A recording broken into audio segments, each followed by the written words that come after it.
The Song of Ice and Fire books are complex. George R. R. Martin thought they were impossible to adapt, so the fact there is a high quality show as successful as A Game of Thrones has been is a miracle. But just like any adaptation, things will change in the process of bringing it to screen. However, some of these cut stories and characters have important roles in the books and may still have a big impact on the story to come. The aim of this series is to discuss some of these characters who didn't make it into the show.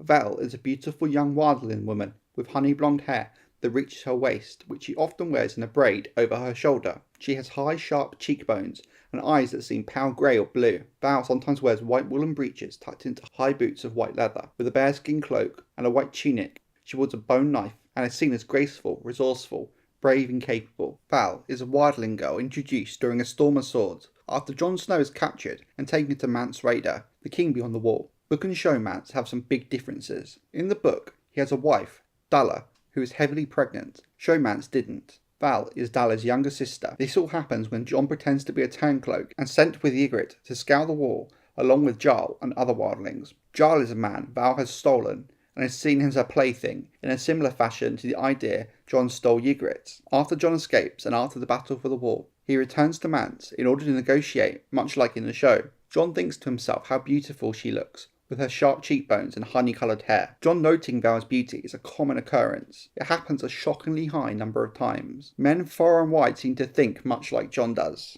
During this meeting, it's clear Dalla's baby's time is near. This is when Stannis and his men reach the north and surprise attack the camped wildlings, just as Dalla starts to give birth. Things play out in a similar way to the show. Stannis captures Mance during the battle and he's taken back to Castle Black. However, in the book, Jon protects Val's tent during the battle and in the Cairos afterwards, while Val helps her sister give birth. Dalla dies giving birth to Mance's son. This is all misconstrued by Stannis and his men as Jon capturing her and the baby, when in fact he was protecting them from wildling looters during the retreat. Once back at Castle Black, Val interacts with Sam and Gilly regularly, as Gilly acts as a milk mother for Mance's son due to recently giving birth herself. It's during this encounter Val talks to Jon about rumours that the Red Woman, Melisandre, intends to burn Mance at the stake to please her gods due to his king's blood. She asks Jon and Sam if she could see Mance, so he could hold his son once before he dies. It's important to note that at this point, Jon is not yet Lord Commander. During Jon's meeting with Stannis, Stannis is impressed by Jon. He offers to legitimise him and make him Lord of Winterfell and have him marry Val to secure an alliance between him and the Free Folk. Jon thought hard about Stannis' offer, but was very conflicted about it, questioning if it would be dishonourable or breaking his vows, more so that he was stealing his sibling's birthright, that Winterfell didn't belong to him. It should also be noted that the king and his men wrongly call Val a princess, being Dalla's sister, not understanding wildling culture. Jon admitted to himself he found Val attractive, and pictured them together as Lord and Lady of Winterfell, with lots of children, and her sister's son, as well as Gilly's baby as a ward. He did want it. Badly. It's something he dreamed of growing up as a child with Robb, but the conflict was too much for Jon, and he declined the offer. But it's something Jon would keep coming back to, questioning his choice, almost wishing he had taken it. Stannis made it clear whoever he made Lord of Winterfell would marry the so-called wildling princess. Jon warns Stannis Val is no princess, and if she is forced to marry a man, she will slit his throat in the night and escape. However, Gilly later tells Jon Val would beg Stannis to spare Mance, even marrying a kneeler and never slitting his throat as long as Mance lived. Many men from the Night's Watch and in Stannis' army are smitten with Val. When confined to her chamber, Val nearly kills a man-at-arms with his own dagger while trying to escape. Val then unsuccessfully begs Stannis to spare Mance, and during the burning of Mance, who is actually Rattleshirt in disguise, as Mance has been sent to Winterfell on a secret mission for Stannis, a regal-looking Val wears a simple circlet of dark bronze during the burning, emotionless and composed. At this point, Jon has now been elected Lord Commander of the Night's Watch, to protect Mance's son from Mal, who wants to burn the baby for his king's blood. The baby is switched with Gilly's. When she and Sam head south so Sam can train at the Citadel to become a maester, they take Mance's son with them, leaving Gilly's son with Jon and Val at the wall, much to Gilly's distress. Val looks after Gilly's baby, giving him the nickname Little Monster, and enjoys singing to him. Jon later sends Val and a half-blind horse on a mission to bring peace terms to Tormund Giantsbane, who'd taken control of the last remnants of the Wildling army. Some of the men of the Night's Watch disagree with Jon's release of Val, as she was not the Watch's prisoner, and Jon angers Sir Axel Florent by refusing his request to see the so-called princess, with hopes of marrying her and claiming Winterfell. Jon just hopes Val will return before Stannis does. When Val does return with Tormund, Jon is impressed, as many seasoned rangers had failed to find him. Val and Jon meet several times with Queen Selyse as she tries to marry Val off, causing Jon to question his choices. Jon's relationship with Val is intriguing. He admits several times he finds her attractive, and finds the prospect of marrying her a real part of the conflict when deciding if to take Stannis' offer. Throughout the story, Val also seems to flirt with Jon many times, so the feeling seems mutual. What is very interesting and indicates to me Val will have a big role to play in the story going forward is how close she is to Ghost, and how much Ghost seems to like her, more so than anyone else other than Jon. When she returned from looking for Tormund, Jon thinks to himself she's the loveliest sight he's ever seen. Seeing her stood next to Ghost, he thinks to himself the two seem to belong to each other.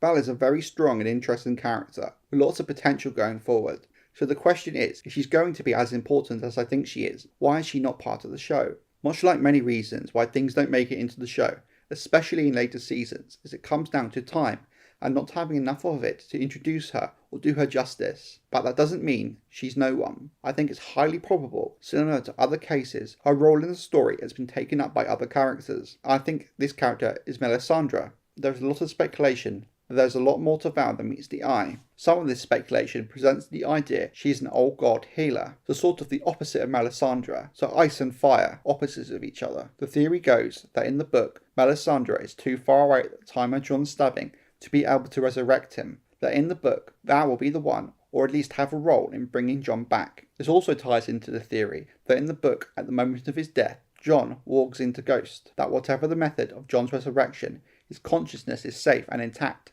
thanks to being walked into Ghost. Warging being so closely related to Old God magic, and the idea of Val being an Old God healer could be related. I do think detail such as this is speculation, but grounded with evidence from the text, but speculation at that. But I do feel fairly confident that Val will have a role in Jon's resurrection, and that her role was given to Melisandre in the show. But again, I wouldn't be surprised if it's completely wrong.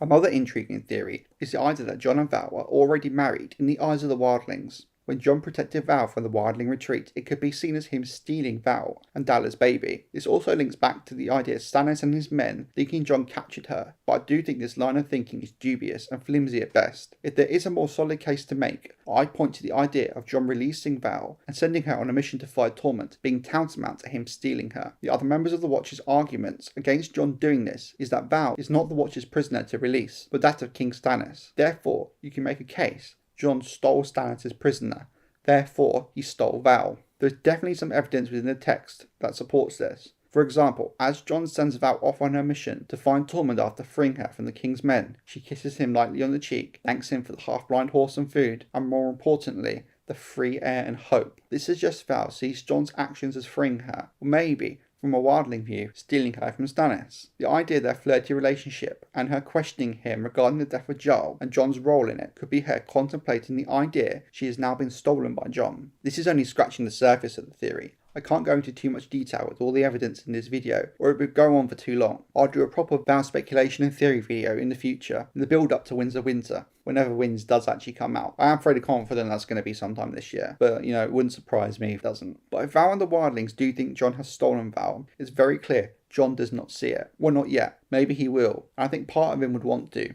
Do I think any of these theories are true? It's impossible to say, but I do think they have a lot of merit, and I can see where elements of them got given to other characters in the show. Melisandre resurrects Jon. Dany and Jon's relationship, possibly, maybe. That one's definitely a bit of a stretch, but it all could have been taken from Val. This is why this kind of speculation is fun. For all we know, Val could be no one, have no real role in the story, or she could be super important like these theories suggest she is. The point of these videos is to explore the possibilities and make the point that just because something is not in the show doesn't mean it's not important to the endgame. Think Ariana Martell, Book Doran, Fake Aegon, Book Stannis, and that just because something does happen in the show doesn't mean it will in the books. Think Undead Dragons, Dany and Jon. No one can know for sure either way. Most likely it'd be some kind of middle ground between the two. Are these theories correct? Only time will tell. This is a very different type of video than I normally make. I will do more of them between the history videos, which is my main focus. I think the next one of these might be about Jon Connington and the Mama's Dragon storyline, or assuming the Blackfire theory is correct and all. If anyone does have any suggestions and requests, feel free to let me know in the comments or on the Wild Westeros social media feeds. And again, just to say, these theories are just speculation.